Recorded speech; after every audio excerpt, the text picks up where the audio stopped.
Back to another video. So ever since the two Islamic nurses said the horrible and vile things they said last Wednesday, I believe it was, this story has honestly gone crazy. We still haven't gotten any charges laid to any of them. Believe it or not, I'm not holding my breath. I don't think they will be charged at all. The best that they'll get is losing their job and not being able to work in Australia in that sort of profession ever again. Although I did say that the Muslim community is quite broad and quite big, and they'll more than likely end up landing a job somewhere, who knows where.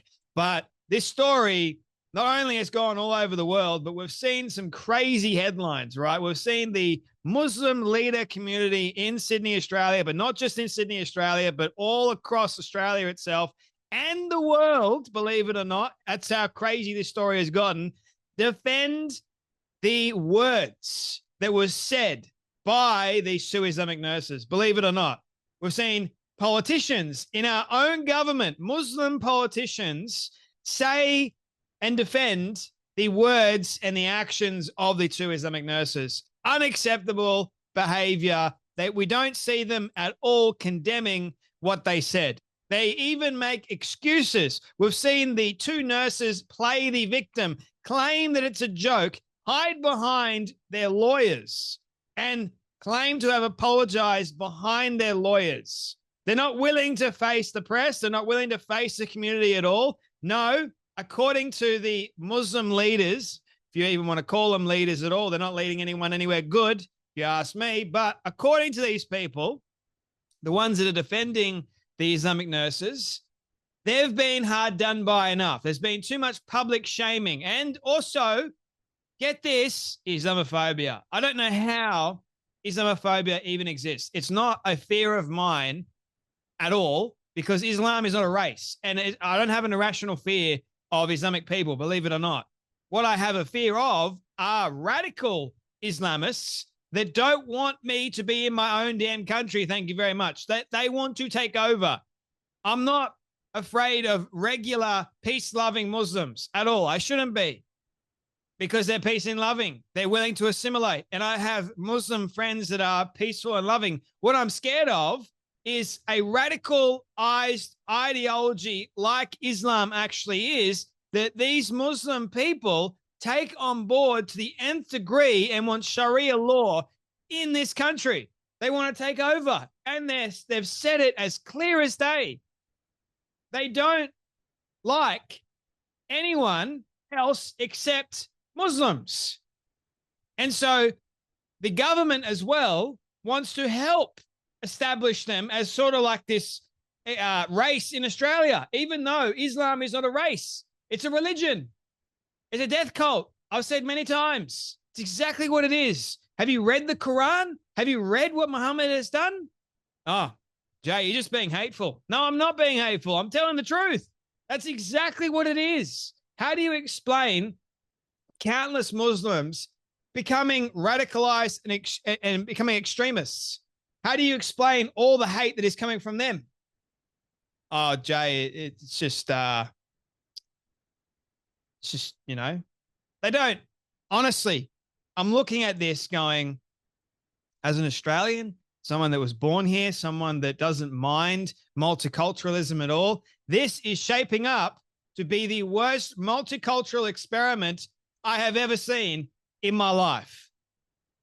Honestly, we cannot have these people in our country if they're not willing to assimilate, or if they're not willing to actually be peaceful at all. Now, that being said, while I've seen so many crazy headlines, crazy stories coming out of this just one moment, I've seen another doctor, I believe it was in Cairns Hospital. He's since resigned. He should be not allowed to work. Any doctor or person that is in any profession at all that is advocating for the murder of innocents, they should be, if they're in a professional industry, they should be removed from that professional industry. You're there to do a job. You're not there to perform your own ideological madness, believe it or not. And I'm seeing the news this morning, they were posting about how there's going to be some protest outside of hospitals and they're going to be protesting Palestine, apparently. So what does that tell you? I'm all like, people are able to protest in this country, but what are you protesting for exactly? What the Islamic nurses said, the horrible, hateful things they said, and you're protesting the fact that they were fired? Like, there's radical anti-Semitism going on in this country. I never thought I would see it in Australia, because Jews came to Australia after the war, after World War II, after the Holocaust. They came to Australia. A lot of Jews came here and they settled here because they knew that Australia was a safe country. Now we've got a problem. Now we've imported the third world. Now we've imported radical Islamists. And now we've got a problem because they're all starting to what? And the government is protecting them.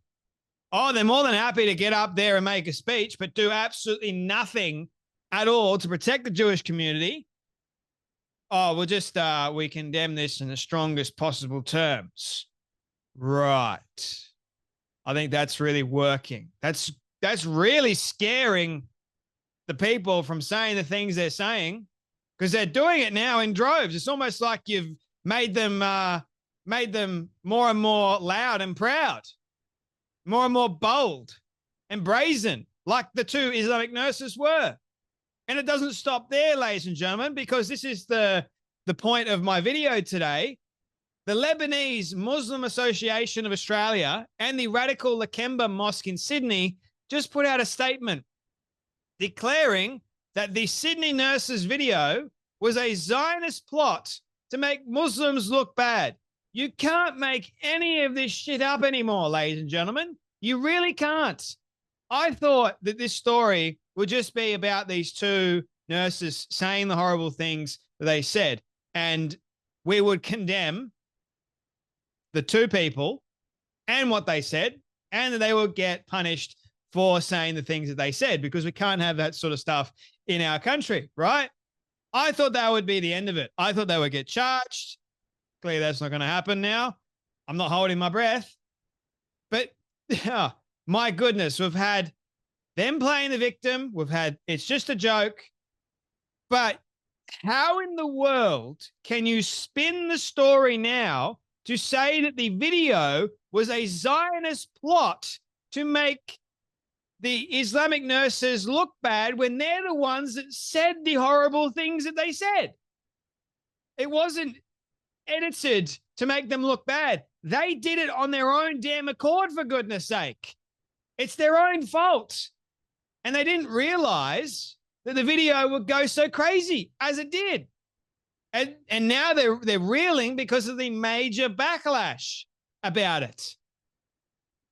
Now they're playing even more of a victim. How in the world can this Muslim mosque, obviously, they're going to blame the Jews, they're going to blame Zionists. It's all their fault, right? It's not the actual Islamic nurses' fault. No, not at all. They've even hid behind their lawyers, for goodness sake, which goes to show me they're guilty. Otherwise, you wouldn't be hiding behind lawyers. So on Wednesday, 12th of February, Israeli content creator Max Vifer posted an edited snippet of a video. By the way, yes, it may have been edited, but he also released the unedited version, and the unedited version is worse than the edited version. With the two nurses from Bankstown Hospital, the incident has since sparked outrage, they put it in quotation marks, largely amplified by a coordinated media campaign and inflammatory commentary across shock jock platforms. Right. That's exactly what it was it? Man, I am honestly amazed. I am amazed. Now they're clutching at straws, my friends. It has also emerged that Vifer is recently serving a member of the IDF. So what? Every single Jewish person does. And was thus involved in the atrocities committed against the people of Gaza.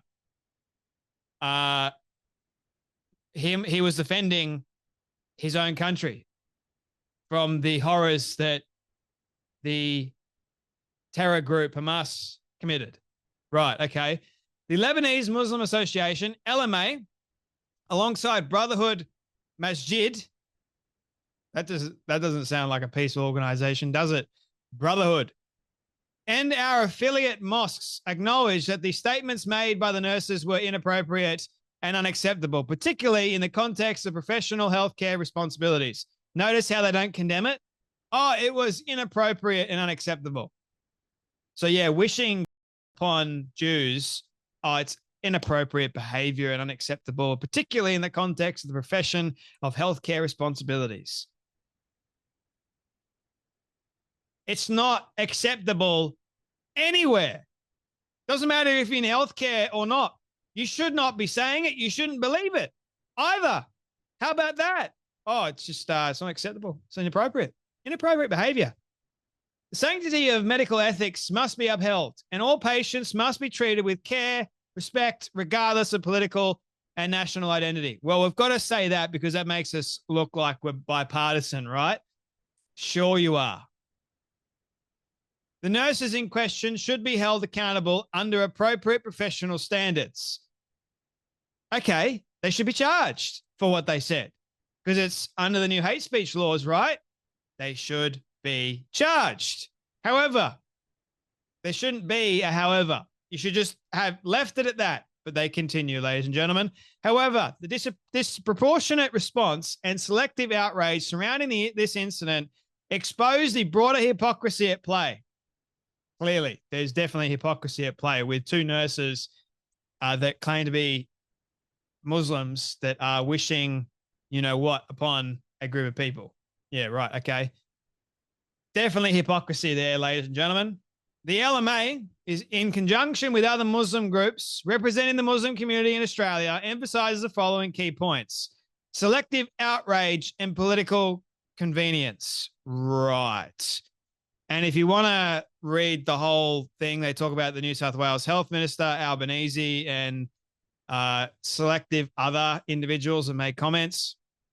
And number two, the weaponization of anti-Semitism. It's a strange thing, right?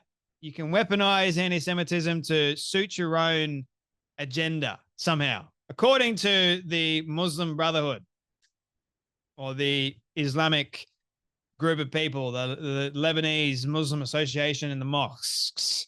And that's where they say the framing of this incident as anti-Semitic follows a well-documented pattern of gaslighting by powerful Zionist lobby groups who work to silence criticism of Israelis' policies by conflating it with hatred towards Jewish people.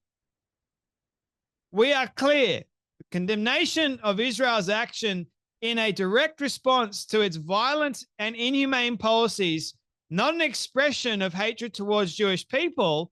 Criticism of this brutal reality is a moral and ethical stance against systematic injustice.